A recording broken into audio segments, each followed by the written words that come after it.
Pandemi COVID-19 tidak hanya mengancam kesehatan masyarakat, tapi juga berimplikasi kepada perlambatan ekonomi global. Pertumbuhan ekonomi Indonesia diproyeksikan akan mengalami penurunan. Untuk itulah, Presiden mengeluarkan peraturan pemerintah pengganti Undang-Undang Nomor 1 Tahun 2020 tentang kebijakan keuangan negara dan stabilitas sistem keuangan. Perpu ini memberikan fondasi bagi pemerintah, otoritas perbankan, dan keuangan untuk melakukan langkah-langkah luar biasa dalam menjamin kesehatan masyarakat, menyelamatkan perekonomian nasional, dan stabilitas sistem keuangan. Melalui Perpu ini, pemerintah mengucurkan dana Rp405,1 triliun sebagai tambahan belanja dan pembiayaan APBN tahun 2020 dengan alokasi sebagai berikut. Rp75 triliun untuk belanja di bidang kesehatan, perlindungan tenaga kesehatan, terutama pembelian alat pelindung diri dan pembelian tes kit, regen, ventilator, dan lainnya. Upgrade rumah sakit rujukan termasuk Wisma Atlet. Insentif dokter, perawat, dan tenaga rumah sakit. Santunan kematian tenaga medis, serta penanganan permasalahan kesehatan lainnya. Rp110 triliun dianggarkan untuk perlindungan sosial. 1.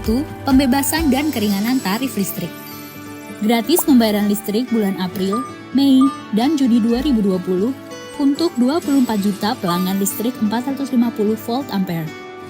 Diskon 50% pembayaran listrik bulan April, Mei, dan Juni 2020 untuk 7 juta pelanggan listrik 900 volt ampere. 2. Keringanan pembayaran kredit bagi ojek online, sopir taksi, pelaku UMKM, dan nelayan dengan penghasilan harian dengan kredit di bawah Rp10 miliar mulai April 2020 melalui aturan yang diterbitkan oleh Otoritas Jasa Keuangan. 3. Cadangan Rp25 triliun untuk pemenuhan kebutuhan pokok serta operasi pasar dan logistik. 4. Kartu sembako, penambahan menjadi 20 juta penerima manfaat, Rp200.000 setiap bulan selama 9 bulan. 5. Program Keluarga Harapan, penambahan menjadi 10 juta keluarga penerima manfaat. Untuk ibu hamil, Rp3 juta per tahun. Untuk anak usia dini, Rp3 juta per tahun. Dan untuk disabilitas, Rp2,4 juta per tahun. 6. Kartu Prakerja untuk 5,6 juta orang pekerja informal serta pelaku usaha mikro dan usaha kecil yang terdampak COVID-19. Penambahan dari Rp10 triliun menjadi Rp20 triliun dengan nilai manfaat dari Rp650.000 sampai Rp1 juta per bulan selama 4 bulan ke depan. Rp70,1 triliun untuk stimulus sektor industri. 1. Stimulus fiskal. Penggratisan PPh 21 untuk para pekerja sektor industri pengolahan dengan penghasilan maksimal Rp200 juta per tahun. Pembebasan PPh pasal 22 impor untuk 19 sektor tertentu, baik di lokasi pajak kemudahan impor tujuan ekspor atau KITE dan non-KITE. Relaksasi PPh pasal 25 sebesar 30% untuk sektor tertentu, baik di lokasi KITE dan non-KITE.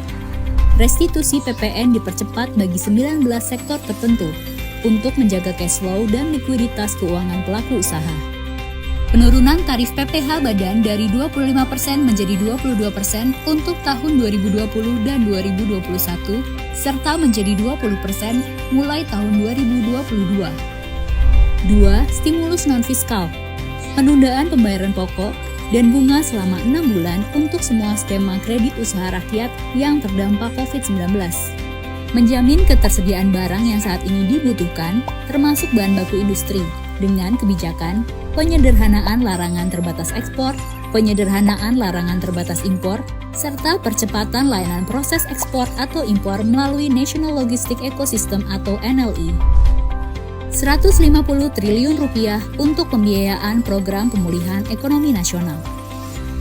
Mari bersama menghadapi tantangan kesehatan dan ekonomi akibat pandemi COVID-19 ini.